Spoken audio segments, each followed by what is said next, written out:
Bem-vindos ao canal Sejam Santos, onde vamos explorar a vida e as obras dos santos mais inspiradores da história da Igreja Católica.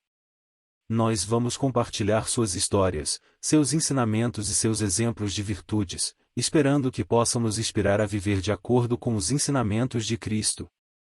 Então, se você quer aprender mais sobre esses santos e descobrir como suas vidas podem ser caminhos que nos levam a Jesus Cristo para nós hoje, inscreva-se no nosso canal e deixe o seu like. Inscreva-se hoje mesmo, divulgue nosso canal a seus amigos e comunidades e nos ajude o nosso canal para que possamos alcançar mais pessoas na divulgação a conhecer mais a vida dos santos. Onde a santidade é uma jornada diária.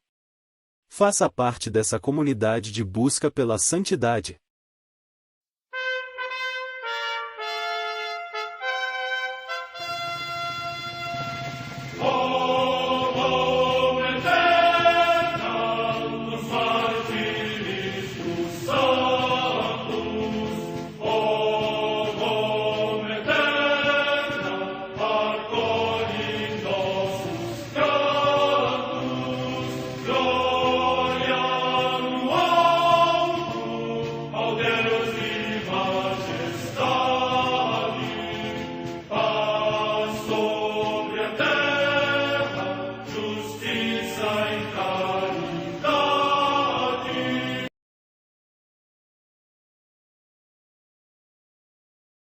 Ler a vida dos santos desperta em nós o desejo de seguir a Cristo.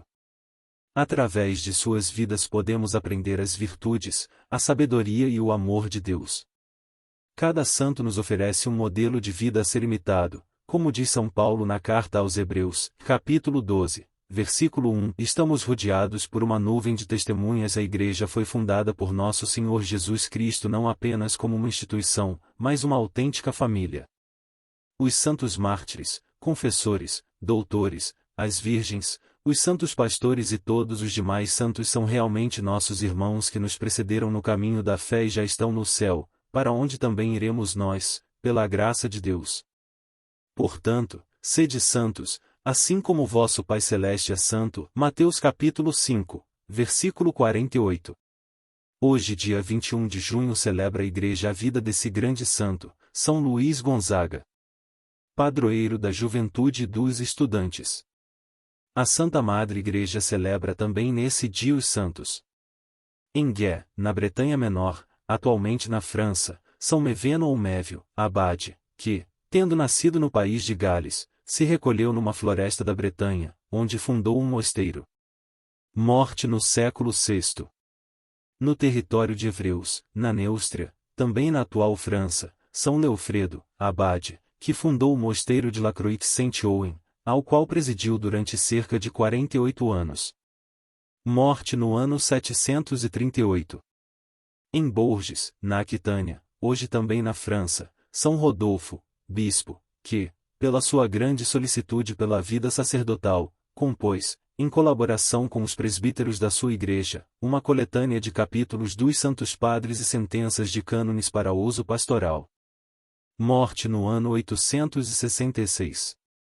Em Huesca, cidade de Aragão, região da Espanha, São Raimundo, que era cônego regular quando foi nomeado bispo de Roda e de Barbastro e, porque não quis vencer os inimigos do nome cristão pela força das armas, foi 3 vezes expulso da sua sede. Morte no ano 1126. Em Orvieto, na Toscana, região da Itália, o beato Tomás Corsini, religioso da Ordem dos Servos de Maria. Morte no ano 1343.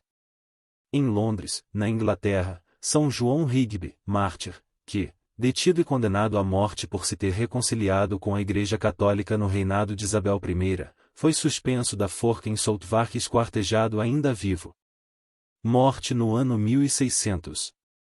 Num barco-prisão ancorado ao largo de Rochefort, na França, o beato Tiago Morelli Dupas, presbítero e mártir, que, sempre severo consigo e amável com os outros, durante a Revolução Francesa foi condenado à prisão por exercer o ministério paroquial no território de Poitiers e morreu de fome e inanição. Morte no ano 1794. Em Oló, na Catalunha, região da Espanha, a beata Liberata Ferrarons e Vives, virgem da Ordem Terceira Carmelita. Morte no ano 1842. Em Zapotlanejo, localidade do México, São José Isabel Flores, presbítero e mártir no tempo da Grande Perseguição. Morte no ano 1927. História de São Luís Gonzaga. Padroeiro da juventude e dos estudantes. Seu nome de batismo era Castiglione degli Stivieri. Nasceu em 9 de março de 1568, em Roma, Itália. Primogênito, filho de um príncipe do Sacro Império chamado Ferrante Gonzaga.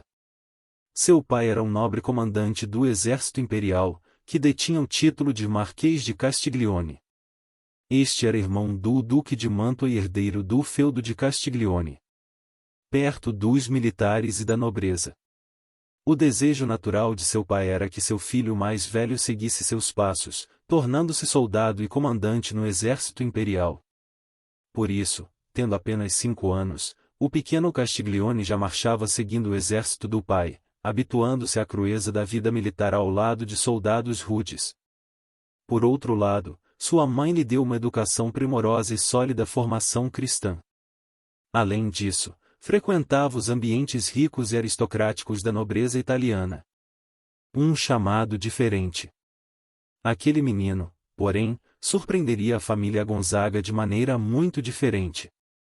Quando tinha apenas 10 anos, ele foi enviado à cidade de Florença para servir como pajem do Grão-Duque da Toscana.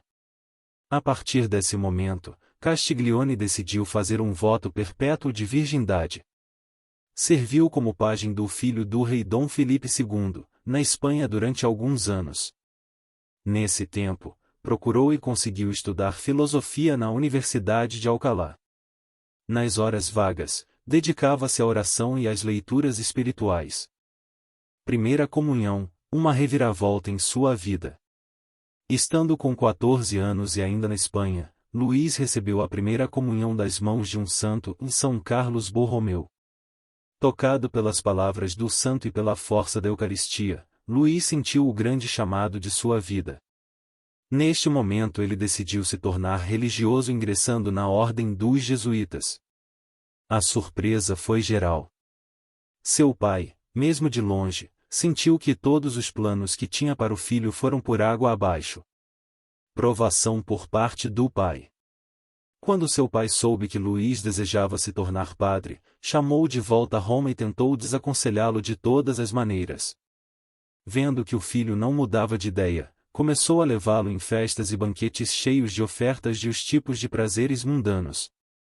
Mas, ao perceber que essas coisas não preenchiam o coração do filho, perguntou a ele se mesmo depois de tudo isso, ainda queria ser padre.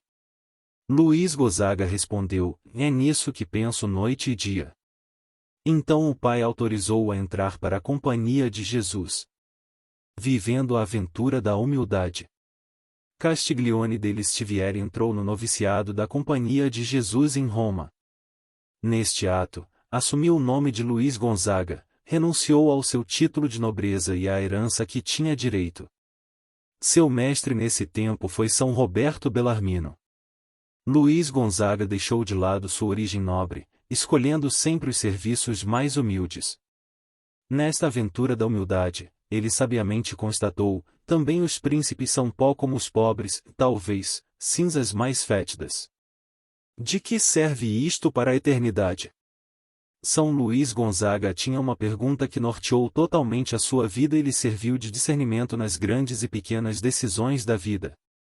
Sempre, diante de algo a fazer ou decidir, ele se perguntava: de que serve isto para a eternidade? Ou, de forma diferente, isso que estou prestes a fazer tem alguma coisa a ver com a eternidade? Vai contribuir para que eu conquiste a vida eterna? Se compreendia que tal coisa ou atividade não ajudaria a levá-lo para a vida eterna, ele não fazia. Este seu modelo de discernimento já ajudou a muita gente ao longo de séculos. Sentido na vida. Por essas decisões, perseverança, amor e fé, São Luís Gonzaga se tornou modelo para os jovens. Ele encontrou o verdadeiro sentido da vida, que é conhecer, amar e servir a Deus. Quem procura isso, vive uma vida cheia de sentido. Por isso, na cidade de Coimbra, onde ele também estudou, há uma estátua em sua homenagem, pois ele se tornou um modelo e exemplo de pureza de coração, de discernimento e de busca do verdadeiro sentido da vida para todos os jovens. Morte. Por motivos de estudo, São Luís Gonzaga precisou ir para Roma. Era o ano 1590. Ao chegar lá, deparou-se com as vítimas de uma doença contagiosa chamada tifo. Ao ver o sofrimento do povo, compadeceu-se de tal forma que passou a ajudar os doentes. Depois de um tempo cuidando dos doentes como podia, ele próprio contraiu a doença e veio a falecer. Era o dia 21 de junho de 1591. São Luís Gonzaga tinha apenas 23 anos e entregou sua vida em favor da caridade e da pureza de coração. Por isso, São Luís Gonzaga é o padroeiro da juventude dos estudantes. Seus restos mortais foram sepultados na igreja de Santo Inácio, fundador da ordem jesuíta, em Roma. Oremos. Ó Luís Santo, adornado de angélicos costumes, eu, vosso indigníssimo devoto, vos recomendo singularmente a castidade da minha alma e do meu corpo. Rogo-vos por vossa angélica pureza, que intercedais por mim ante ao Cordeiro Imaculado, Cristo Jesus e sua Santíssima Mãe, a Virgens das Virgens, e me preserveis de todo o pecado. Não permitais que eu seja manchado com a mínima nódoa de impureza, mas quando me virdes em tentação ou perigo de pecar, afastai do meu coração todos os pensamentos e afetos impuros, e despertando em mim a lembrança da eternidade de Jesus crucificado, imprime profundamente no meu coração o sentimento do santo temor de Deus e inflamai-me no amor divino, para que, imitando-vos cá na terra, mereça gozar a Deus convosco lá no céu. Amém. São Luís Gonzaga, rogai por nós.